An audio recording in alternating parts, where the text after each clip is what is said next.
నమస్కారం అండి. నేను డాక్టర్ మోహన్ శ్రీనివాస్ మాట్లాడుతున్నానండి. కాల్షియం స్కోర్ గురించి ఇవాళ మనం తెలుసుకుందాం. హైదరాబాద్‌లో కొన్ని ల్యాబ్స్ అయితే అడిగినా, అడగకపోయినా అందరికీ కూడా కాల్షియం స్కోర్ విరివిగా చేసేస్తున్నారు.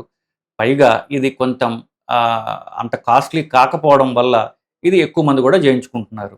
సో, క్యాజువల్‌గా వెళ్ళి రక్త పరీక్షలు చేసుకుంటూ లేకపోతే రక్త పరీక్షలు మొత్తం ప్యాకేజీలు చేయించుకునే ఫ్రెండ్‌తో పోయి క్యాజువల్‌గా చేయించుకుంటే కాల్షియం స్కోర్ ఎక్కువ ఉన్నటువంటి చాలామంది రిపోర్ట్ పట్టుకొని నా దగ్గర రావడం జరుగుతోంది. సో, ఈ కాల్షియం స్కోరు ఇంపార్టెన్స్ ఏమిటి? అందరూ జేయించుకోవాలా? ఎవరు స్పెషల్లీ జేయించుకోవాలి? ఎంత మనం భయపడాలి? ఎంత ఉంటే భయపడాలి? ఎంత కంటే తక్కువుంటే మనం భయపడే అవసరం లేదు అనేటువంటి విషయాలు ఇవాళ మనం మాట్లాడదాం.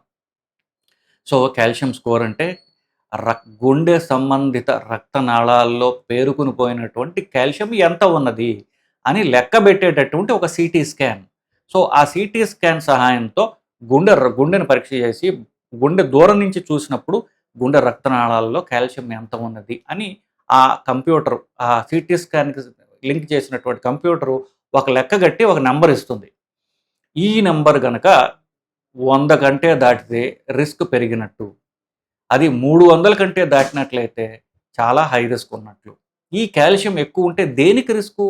ఆ కాల్షియం రక్తనాళాల్లో ఎక్కువుంటే, ఆ కాల్షియం వెనకాల గుండె బ్లాక్ కొలెస్ట్రాల్ ద్వారా వచ్చినటువంటి గుండె బ్లాకు ఎక్కువగా ఉన్నది అనడానికి ఇది ఒక ఇండైరెక్ట్ సంకేతం అన్నమాట ఇది బేసికల్లీ. సో, 100 దాటితే గుండె రక్తనాళాల్లో బ్లాక్స్ ఉండే అవకాశం ఎక్కువగా ఉంది. 300 దాటితే తప్పనిసరిగా మీరు దాన్ని రూల్ ఔట్ చేసుకోవాలి. గుండె బ్లాక్ ఉందా? లేదా? అనేటటువంటిది ఈ ఇన్ఫర్మేషన్ ఇస్తుంది. సో, 2 నంబర్‌లు ఆల్రెడీ చెప్పాను మీకు. కాల్షియం స్కోర్ చాలా మందికి 0 ఉంటుంది. 0 ఉంటే absolutely no problem. Absolutely no problem అని చెప్పను గానీ, కొలెస్ట్రాల్ బ్లాక్స్ ఉండే అవకాశం తక్కువ. ఒకవేళ బ్లాక్స్ ఉంటే ఈ రీసెంట్‌గా ఫార్మ్ అయిన బ్లాకుల్లో కాల్షియం పట్టదు. లాంగ్ స్టాండింగ్ కొన్ని సంవత్సరాల నుంచి గనక గుండె రక్తనాళంలో కాల్షియం ఉందంటే, అది దాని వెనకాల కొలెస్ట్రాల్ పేరుకొని పోయి ఉండే అవకాశం ఎక్కువగా ఉంటుంది. కొత్తగా కుర్రవాళ్ళకి ఉన్నప్పుడు కాల్షియం ఉండదు. బ్లాక్స్ ఉండే అవకాశం కూడా ఉంటుంది. సో, ఇదంతా ఒక రకమైనటువంటి ఉజ్జాయింపుగా చెప్పేటటువంటిది ఖచ్చితంగా చెప్పేది కాదు. సో, నడిస్తే ఛాతీలో నొప్పొస్తోంది. నడిస్తే ఛాతీలో నొప్పితో పాటు చెమటలు పడుతున్నాయి. కాల్షియం స్కోర్స్ ఉన్నా కూడా అది విస్మరించదగ్గ విషయం కాదు. కానీ పెద్దవాళ్ళు ఒక 60, 50 ఏళ్ళు ఉంటాయి. వాళ్ళు కాల్షియం స్కోర్ చేయించుకున్నారు. 300 ఉంది. బ్లాక్స్ ఉండే అవకాశం ఎక్కువగా ఉంది. ఇప్పుడేం చెయ్యాలి? ఇప్పుడు మళ్ళీ సీటీ స్కాన్ ద్వారా వచ్చే యాంజియోగ్రామ్ వల్ల మీకు ఉపయోగం లేదు. ఎందుకు కాల్షియం ఆల్రెడీ ఉంటే దానికి సీటీ స్కాన్ పెద్ద పనికిరాదు. మన బ్లాక్ ఉందా కాల్షియం చెప్తుంది. కాల్షియం వెనకాల ఉన్నటువంటి బ్లాక్ ఎంతుంది? కొలెస్ట్రాల్ ఎంతుంది? అని సీటీ స్కాన్ చెప్పలేదు. దానికి రొటీన్ యాంజియోగ్రామ్ చేయించుకోవటం డబ్బులు మీరు సేవ్ చేసుకున్న వాళ్ళవుతారు. మీకు మోర్ ఆథెంటిక్ రిజల్ట్స్ అంటూ వస్తాయి.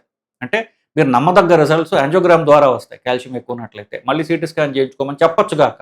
మీరు సీటీ స్కాన్‌కి సీటీ కాల్షియం చేయించుకున్నటువంటి ఆ ఫెసిలిటీ వాళ్ళు. కానీ చేయించుకోవడం మీకు డబ్బులు దండగ. కాల్షియం చేయించుకోండి. కాల్షియంలో గనక 300 కంటే ఎక్కువ ఉన్నట్లయితే డైరెక్ట్ యాంజియోగ్రామ్‌కి వెళ్ళడం ద్వారా మీకు ఉన్న డౌట్ క్లియర్ అయిపోతుంది. సో, ఎంత ఉంటాయి డేంజరస్ అని ఆల్రెడీ మీకు చెప్పాను బేసికల్లీ. ఇప్పుడు ఇది ఎవరు చేయించుకుంటే మంచిది? రొటీన్‌గా దేశంలో మరి పాపులేషన్ అంతా చేయించుకోవాలంటే అవసరం లేదు. ఎవరికైతే వయసు 55 కంటే ఎక్కువ ఉంటుందో ఫస్ట్ పాయింట్. నెక్స్ట్ మగవాళ్ళై ఉంటారో, తర్వాత షుగర్ ఉంటుందో, తర్వాత కిడ్నీ ప్రాబ్లమ్ ఉంటుందో, లేదా డయాలిసిస్ అవుతూ ఉంటుందో, వీళ్ళందరికీ కాల్షియం ఎక్కువ ఉండేటటువంటి రిస్క్ ఎక్కువ ఉంటుంది. ఇది గాకుండా వాళ్ళ ఫ్యామిలీలో వాళ్ళ పై ఎస్పెషల్లీ పైన తరాల్లో గానివ్వండి, అన్నదమ్ములు గానివ్వండి, ఒకళ్ళ కంటే తక్కువ 55 అంటే తక్కువ వయసు 55కి అటు ఇటుగా హార్ట్ అటాక్స్ వల్ల చనిపోతే ఇద్దరు. ఒకళ్ళ కంటే ఎక్కువ ఉంటే ఇద్దరు. సో, ఇద్దరు గనక చనిపోయినట్లయితే వాళ్ళందరూ కూడా కాల్షియం స్కోర్ చేయించుకోవటం అనేది ఎంతో మంచిది, అవసరం కూడా.